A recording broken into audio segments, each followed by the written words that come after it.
was filled with guns and war. All of us got trampled on the floor. Wish we'd all been ready. Children died, the days grew cold. A piece of bread could buy a bag of gold. Wish we'd all been ready. There's no time to change your mind. The sun has come and you've been left behind.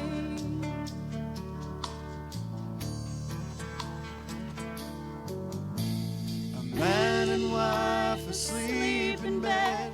She hears a noise and turns her head. He's gone. Wish we'd all been ready.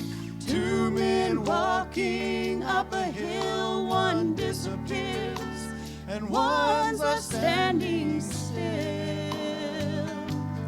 Wish we'd all been ready. There's no time to change your mind. The sun has come and you've been left behind.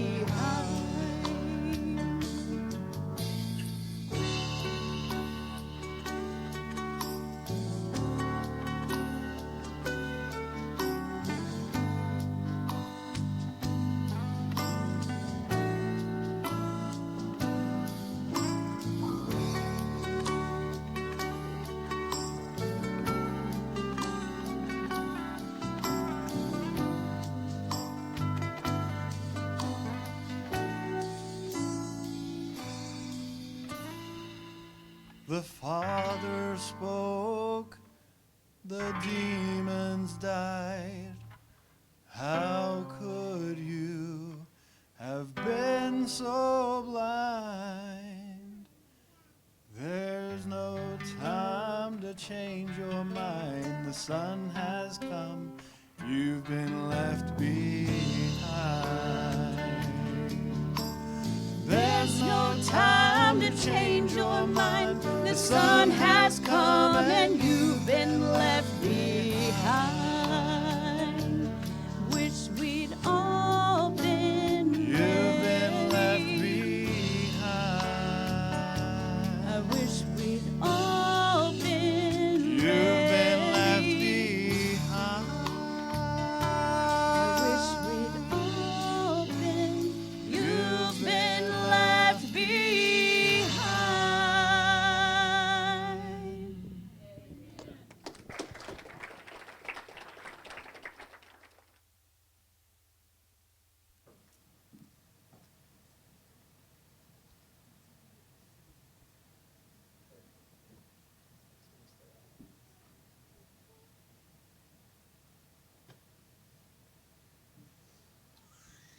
All right. Good morning, brothers and sisters. I'd like you to turn in your Bibles this morning to the book of Genesis, chapter number 6. Genesis, chapter number 6. I had that song rolling around in my mind this morning as I was contemplating the sermon for this morning. If you're familiar with your Bibles, you'll of course know that somewhere in the Genesis 6-ish area, you have the story of a man named Noah. And it's not a story that's without purpose and meaning in our own time today. There's a good reason that our Lord Jesus Christ used Noah as a type and an example in his teaching. The Apostle Peter mentions Noah in both of his epistles. The Apostle Paul talks about Noah and his faith as well. So we see in this account many things that are parallel, in fact, with the preaching of the gospel in our own time. And so we're going to look at this story today, this morning and this evening, and perhaps glean some things. You know, we've been, as a congregation, swimming in the deep end a little bit lately. So I thought, you know, Noah's Ark. That's what we're going to do. Noah's Ark. And it'll be a good day in the Word of God. Amen. I'd like you to stand as we just read a portion of this account, beginning in Genesis chapter number 6.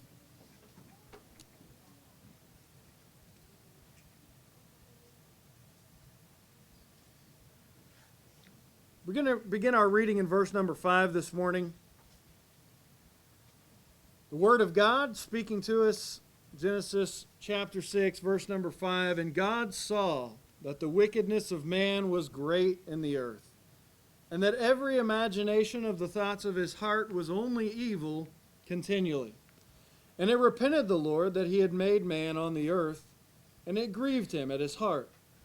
And the Lord said, I will destroy man whom I have created from the face of the earth, both man and beast, and the creeping thing, and the fowls of the air, for it repenteth me that I have made them. But Noah found grace in the eyes of the Lord. These are the generations of Noah. Noah was a just man and perfect in his generations, and Noah walked with God.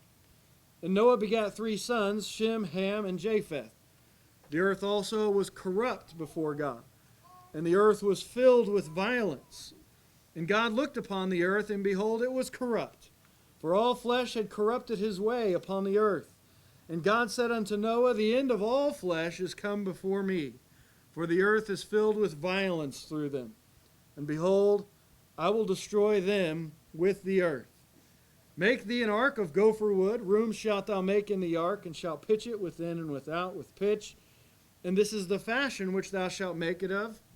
The length of the ark shall be 300 cubits, the breadth of it 50 cubits, and the height of it 30 cubits. A window shalt thou make to the ark, and in a cubit thou shalt finish it above. And the door of the ark shalt thou set in the side thereof. With lower, second, and third stories shalt thou make it. And behold, I, even I, do bring a flood of waters upon the earth, to destroy all flesh, wherein is the breath of life from under heaven, and everything that is in the earth shall die. But with thee will I establish my covenant, and thou shalt come into the ark, thou and thy sons and thy wife and thy sons' wives with thee.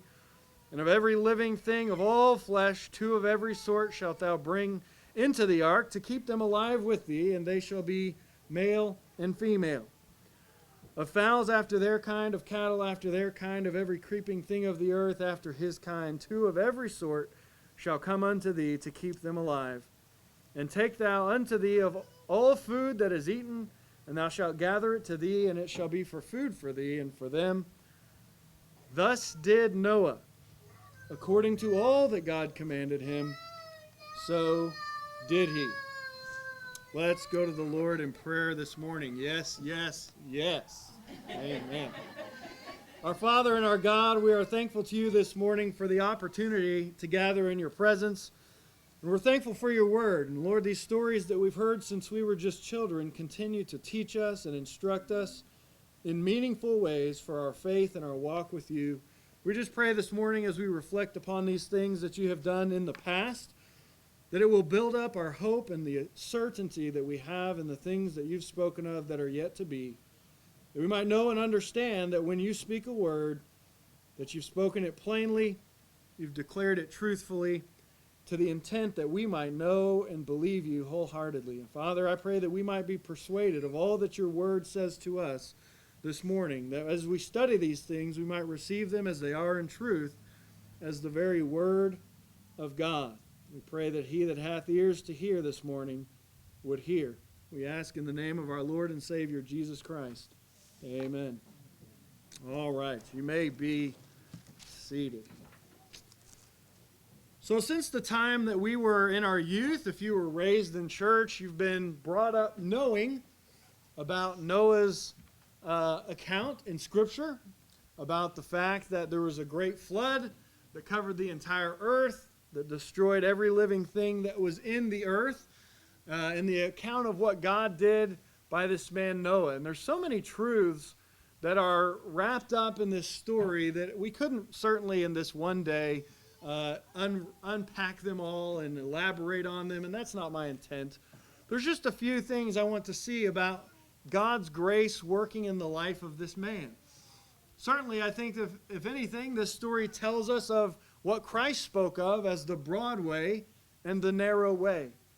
We have the entire population of the earth, people living hundreds and hundreds of years and having children in abundance, large families, the population of mankind filling the earth, and yet all of this failed to produce much to the satisfaction of God Almighty. In fact, that man had largely failed to serve the Lord his God, but had turned aside to serve the creation more than the Creator. And isn't that the same old story of mankind? And we're told that the earth was filled with violence. I think we can look around today and we can see that that tends to be the way the nature of man leads him in life, is towards violence and all of these things, that the earth was corrupt. You just think about all the things the Apostle Paul has to say about what that means when it says that the earth was corrupt, right? It was defiled. And just a state of affairs beyond repair in the eyes of God. That's not my opinion. God basically said, we're done with this.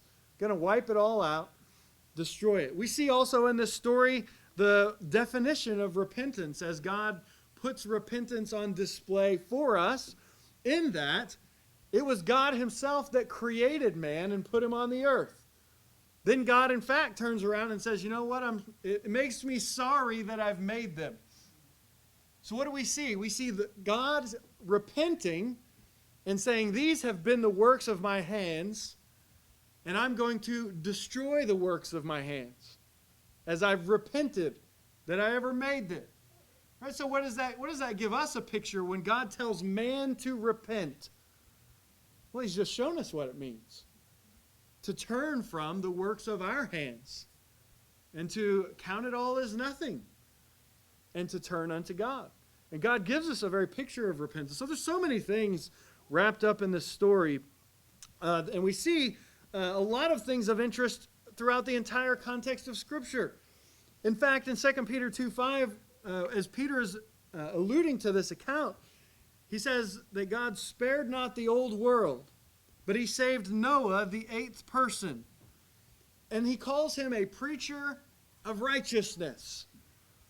Now, if you read the account of Noah very carefully, you will find that you will get all the way until after the flood before Noah ever says a word in Scripture.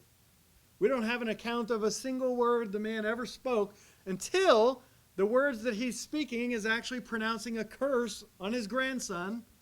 Is the first time he speaks up in Scripture. We don't have an account. What we have is an account of God's word and Noah's response to it. We have an announcement by God. If we look at this chapter very carefully, we'll see that God is surveying the condition of the earth, that he's aware of what's taking place, that he sees and knows what's going on in the hearts of men. And it's because of that that he decides that it is time to make a change. That he says that the end of all flesh is going to come before him. We see in verse number 5 that he says, the imagination of the thoughts of his heart are only evil continually. So what is God looking upon? He's judging the ways of men in their hearts. The Bible says, as a man thinketh in his heart, so is he. Right? And so God is weighing these ways of men, and it repents him. He's sorry that he made man on the earth. And that, of course, intrigues the mind that, in fact, when God laid the foundations of the earth, he did, in fact, know that this was an inevitable part of his created purpose and plan. But this didn't surprise God, and now he's figuring out how to fix it. But that, in fact, in the revelation of God, of his creation, that he had intended from the beginning to show forth this of his own character. That one, he is grieved by sin. And two, that he is the judge. You notice that he even doubles down. He says that I, even I. He's sovereignly declaring that he is going to be the one who brings the judgment on this unbelieving world. So you imagine yourself this morning in Noah's shoes. Right? Noah is walking with God in a world where very few are walking with God. Right? That as far as we know, maybe Methuselah, who died the year of the flood, perhaps was a righteous man. But Noah walked with God. And in fact, Noah is one of the three men that God mentions to Ezekiel. As God is surveying the history of mankind to give Ezekiel examples of righteous men, he chooses Noah along with Daniel and Job.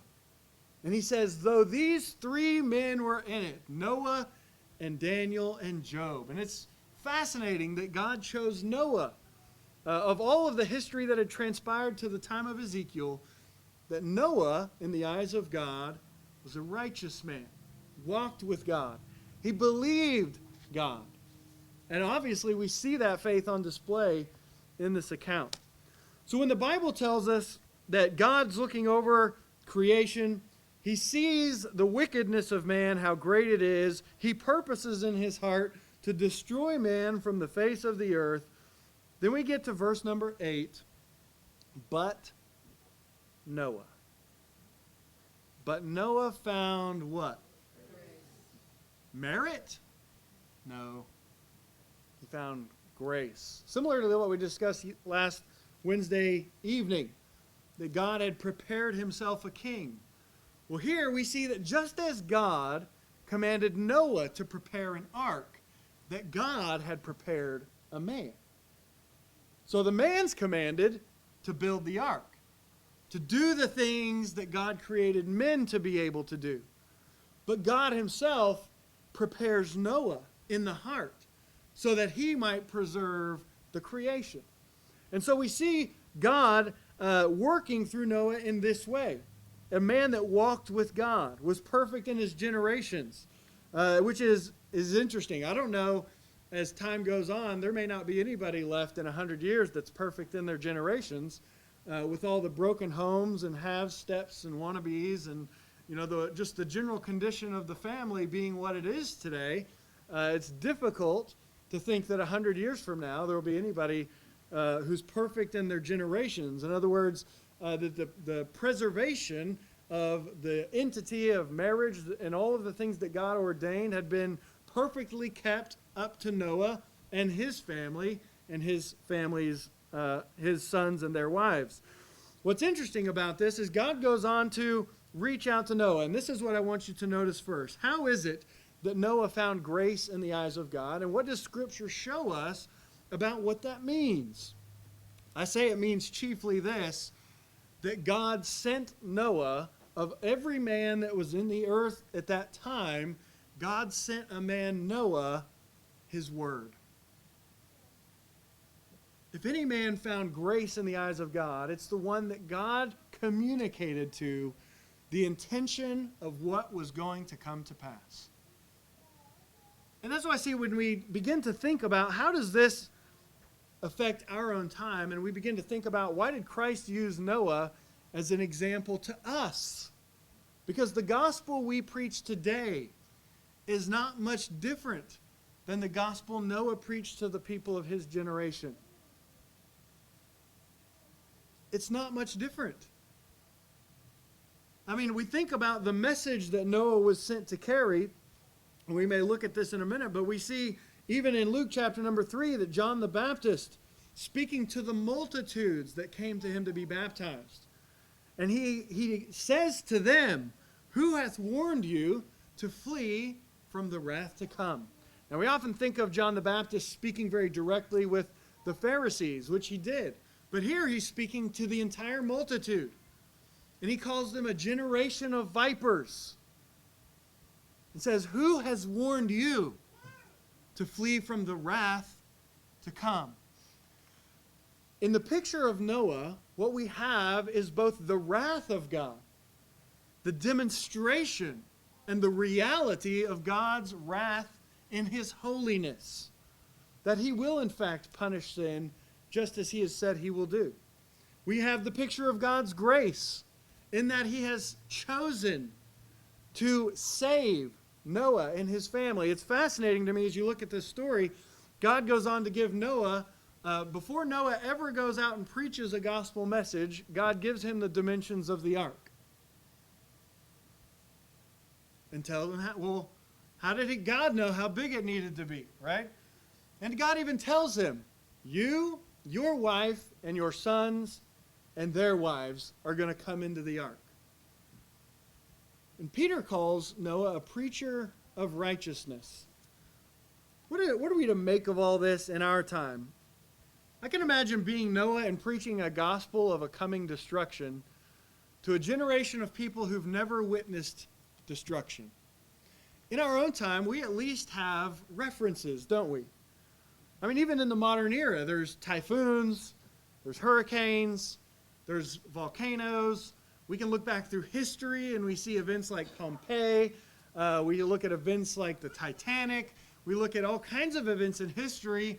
19th century communism, right? Tens of millions of people. We can point to a lot of history and demonstrate that catastrophe can be a very real thing. But Noah's preaching to a generation of people who were living for hundreds of years. And he's trying to caution them about a coming destruction with a flood, and it doesn't even rain, right? This man sounds crazy. He sounds crazy. And I'm reminded of the words of the Apostle Paul as he tells Timothy, "Be not thou ashamed of the testimony of our Lord Jesus Christ." Our gospel's not different. God has promised to send his judgment and his wrath on this world. And yet I wonder, just as Noah was occupied, diligently occupied with what God had given him to do in preparation of what was coming, I wonder which side of that fence we fall on more often than not, knowing that we've received the same gospel message that Noah had. This place is going away. It's all going away. None of it's going to be preserved. None of it's going to remain. None of it is going to last. None of it is worth laying up treasures for. Right? This is the message that John the Baptist and Christ taught. This is the message the apostles went into the world to carry, that men might be delivered from worshiping dumb idols and from their covetousness and from their fear of death and all the things that they were announcing to the world. So Noah gets this message, and what does he do? The Bible tells us he did everything that God commanded him.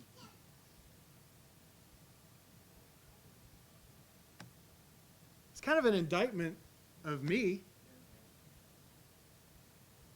that Noah heard the word of God saying, this is what's coming. And Noah said, okay. I wonder when he went home that day, the conversation he had with his wife. You know, because the family's priorities changed that day. They changed that day. The conversation at the dinner table changed that day. The goals that they had for themselves changed that day. The future they had envisioned for themselves changed that day. The things that they held dear and precious to them, their perspective changed that day. I mean, just everything that they had thought and been thinking about as it related to their own life was radically transformed by hearing a message from God that basically told them, yeah, we're going a different direction. I'm going to do a new thing. I'm going to do a new thing. And so God gave him some things to be occupied in that he could be busy with that would be profitable for him to do. The author of Hebrews uses this as an example when he talks about the faith of Noah and how that faith in Noah compelled him to move with fear. Because God had revealed to him in advance what he intended to do, which is the work of God's grace in anyone's life. And in fact, it's impossible to have faith towards God without it. If we have faith towards God, it's in fact because he has revealed to us in advance what he intends to do. So Noah finds grace in the eyes of the Lord. It's after this that God comes to Noah and he says unto him, the end of all flesh is come before me, for the earth is filled with violence through them, and behold, I will destroy them with the earth. And he proceeds to tell Noah what he must do. Verse 17, he announces to Noah what his intentions are.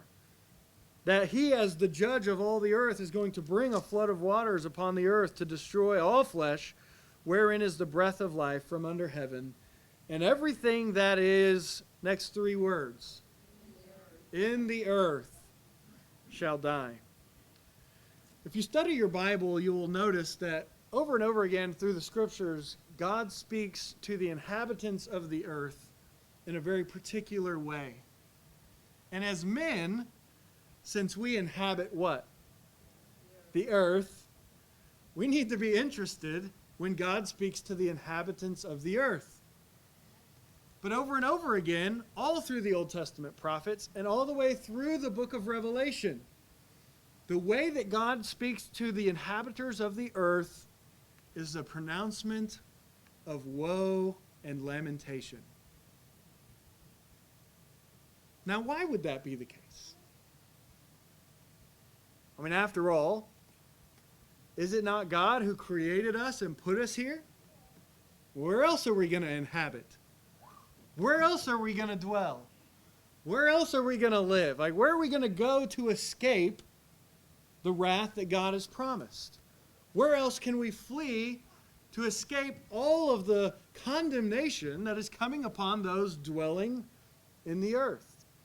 It's interesting when you think about the picture of Noah, right? And we'll talk about this a little bit tonight. My intent today is to be, fairly brief, concise. So you see Noah going into the ark, and you see the ark borne up upon the waters. That in fact, the waters covered every mountain, so that there was in fact no earth visible, was there? So that the ark was borne up actually on the surface of the water, almost into the heavens. What used to be the heavens was full of water, but there was no earth visible. That Noah and his family were not in the earth when the judgment of God killed every living thing that's in the earth. But they were borne up to safety. Peter says that they were saved by water, which I've often said is an ironic way to think about the flood. Because we think that everyone else was killed by water. Have you seen any of the videos from there's a lot of flooding in the world right now. Has anybody else noticed that? There's like floods everywhere.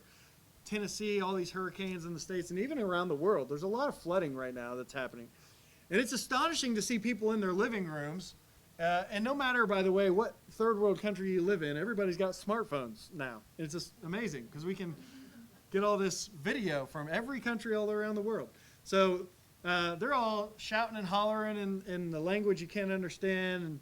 And you just see the water rising so rapidly up through the home. And you know what you hear in their voice? Panic, fear, right? The water's coming up. And we seem to intrinsically know that this is dangerous. We don't do well just in the water, right? So Noah's flood, the whole earth, underwater. 40 days and 40 nights. It was a long, drawn-out process. There might have been people even clinging to things that were floating who died of starvation. Who knows? It was ugly, right?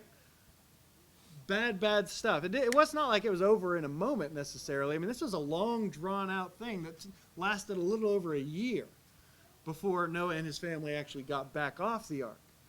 So all of this is going on. People are panicking, but Noah and his family have retreated to safety inside the place that God had told him to prepare. So Noah built it, right? He did everything exactly the way that God said to do it. And by virtue of that faith, the author of Hebrews tells us that he became an heir of the faith which is of righteousness. The righteousness which is of faith. Right? He's an heir of that righteousness because he had faith enough to act upon the message he heard.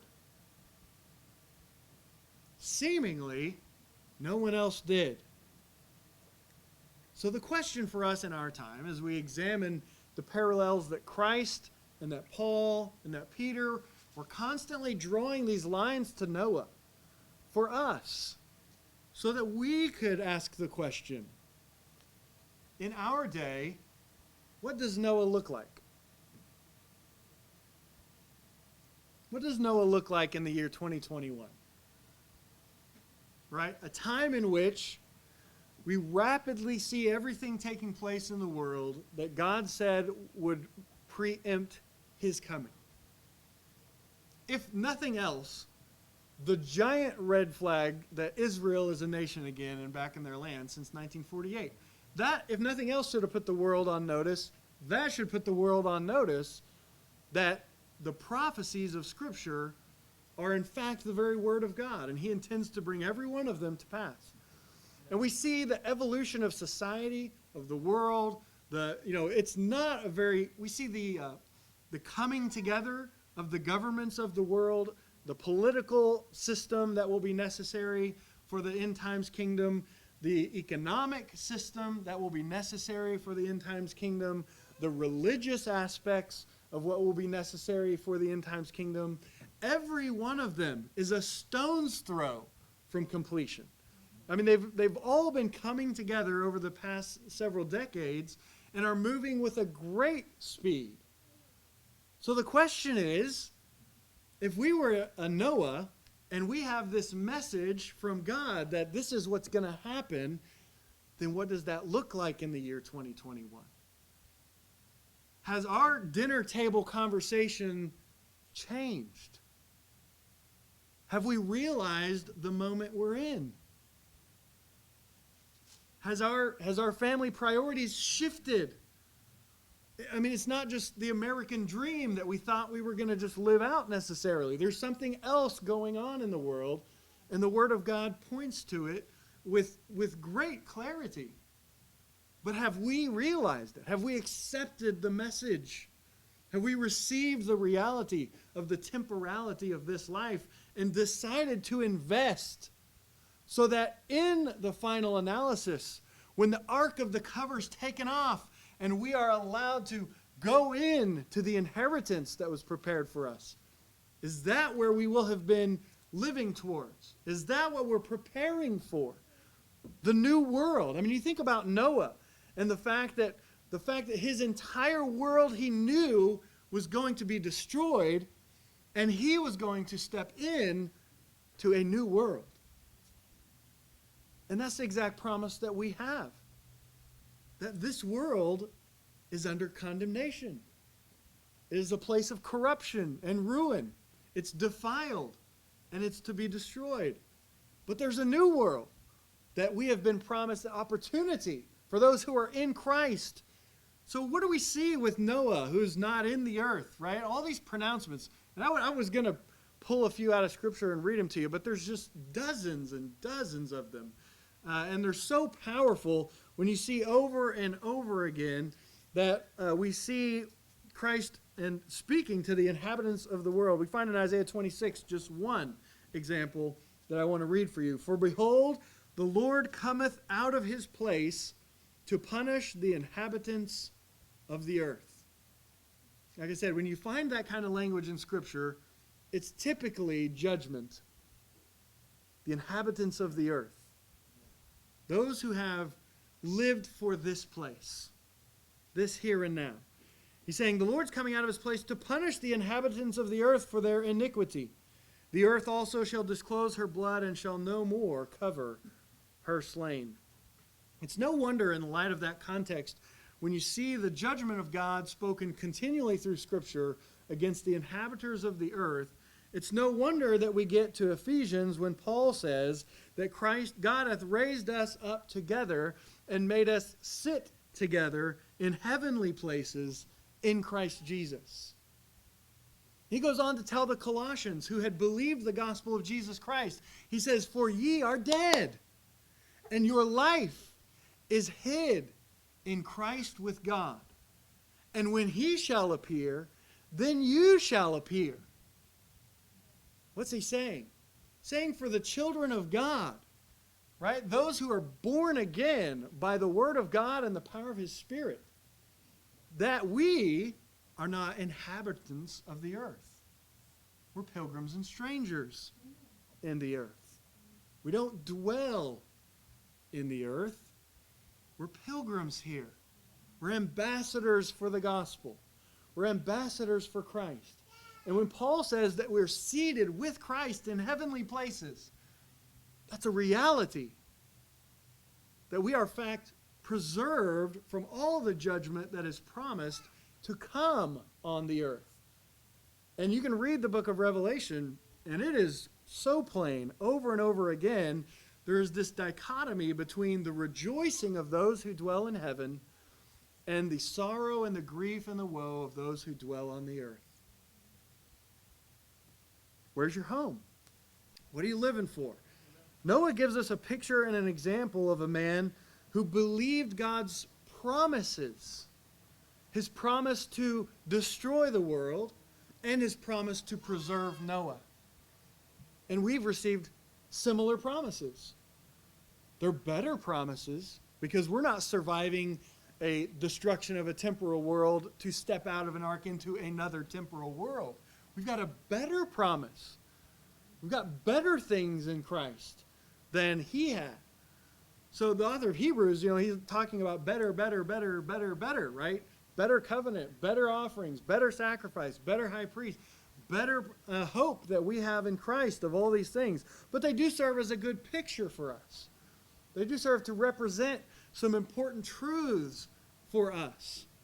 That the grace of God is effectual in our life when we believe the message and it motivates us to act on the information that the message was sent to carry. The grace of God does Noah very little good to hear about the flood if it doesn't motivate him to build the ark. So the grace of God is effectual in his people. And so we see Noah several times in this discourse as you read it that says Noah did, even in chapter 7, verse 5, Noah did according unto all that the Lord commanded him. So we see the example and witness of faith in Noah's life over and over again. Another parallel I see is God's instruction to Noah. We'll finish with this. God's instruction to Noah was to prepare something that would endure the coming judgment. That would endure. And so Noah was told to build an ark. He's given with great detail and specificity exactly how the ark is to be built. Now we have people who've been to the ark. I think we have some people going to the ark soon, right? So when you go see the ark, it looks like it took a lot of work to put all that together. And we have to use a little bit of a artistic creativity to decipher between the details that we have what exactly was built. But nonetheless, it gives you a picture and an idea of what was going on at the time. And the fact that this is the witness and the testimony of the crazy family down the street who's building this giant boat. And there's no water. What are you guys doing? That's insane, right? Well, I see the same thing today.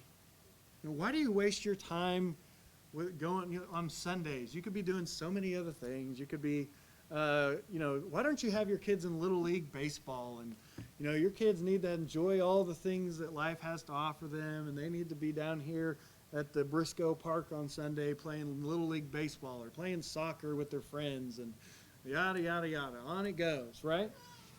Because if you've believed God's message about life, you're not living quite like everybody else who hasn't understood or believed God's message about this life. It just looks different, radically different. So Noah and his family, they're the weirdos on the block, right? They're the strange family that, in modern times, they might be committed or something. I don't know, like the weird family down the street that I don't know what they're doing.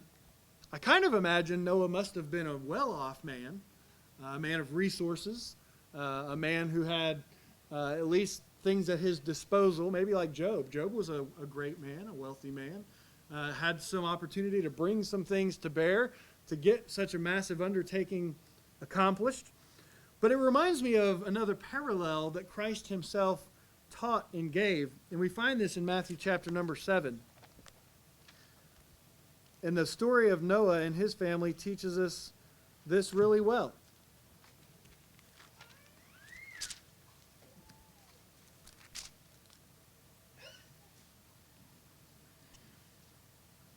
In verse number 24 of Matthew chapter number 7, therefore, whosoever heareth these sayings of mine and what? Now, doesn't that sound like Noah? What was Noah's deal?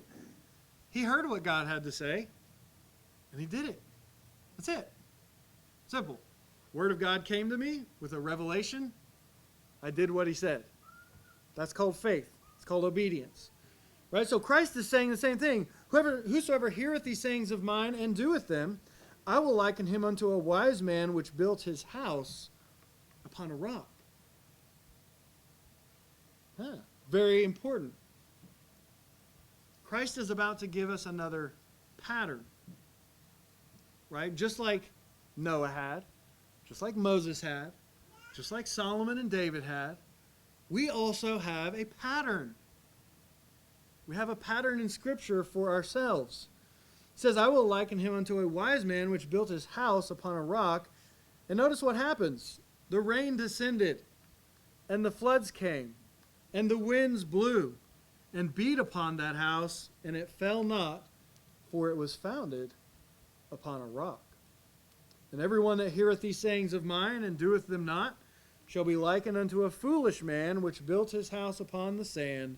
And the rain descended, and the floods came, and the winds blew and beat upon that house, and it fell. And great was the fall of it. All right? We all know the song. I can't help but sing it. All right? The wise man built his house upon the rock. Isn't there hand signals that go with it too? I don't even remember how that goes. Is that this? Okay. Yeah. And the rains came tumbling down.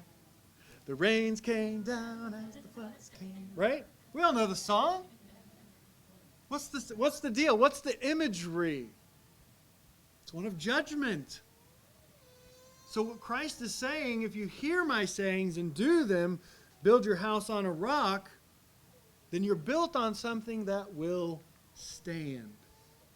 Something that will last. Something that will endure the coming day of trial and judgment. Paul, for good reason, says in 1 Corinthians 3:10, according to the grace of God which is given unto me as a wise master builder, I have laid the foundation, and another buildeth thereon. But let every man take heed how he buildeth thereupon, for other foundation can no man lay than that is laid, which is Jesus Christ. Jesus Christ. So when we start considering our own life and choices in the context of the gospel message, it invokes certain questions, right? If I believe this world is to be destroyed, then why am I laying up treasures here in my heart? These don't agree, right? Why do I throw people away because I'm worried about my stuff? Throw your stuff away and hang on to the people. Right? The people are the only thing that's going out of this world. The only thing. So grab the people. Who cares about the rest? It's all going away. Right? If I believe in eternal life, why am I acting like this one's the only one that matters? It doesn't make sense. And so we could go down through the list, look at the promises Christ gave, and then say, does this make sense in light of what I'm doing? For Noah, he could have, in theory, made any number of choices. The general concept of the ark isn't a bad one. Might have thought one Noah. But that looks to be way too big. You know how long that's going to take? I'm going to have to do nothing else. What if, and I propose, maybe we just scale it down. Let's just do it on weekends. If we work on this ark every Sunday and every Wednesday night,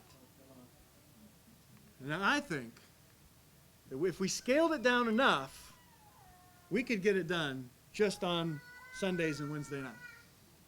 And that ark would probably be enough. I mean, we may not save all the animals, but maybe we'll save ourselves. Maybe we'll beat the flood. Maybe we'll this, right? Glad he didn't do that. Amen. Could have done that, maybe. God would have raised up someone else who would actually do it right. But we're glad that Noah got it right, because now we had a chance to be here and experience God's grace for ourselves. So the corresponding truth is that every act of grace correlates to an act of obedience.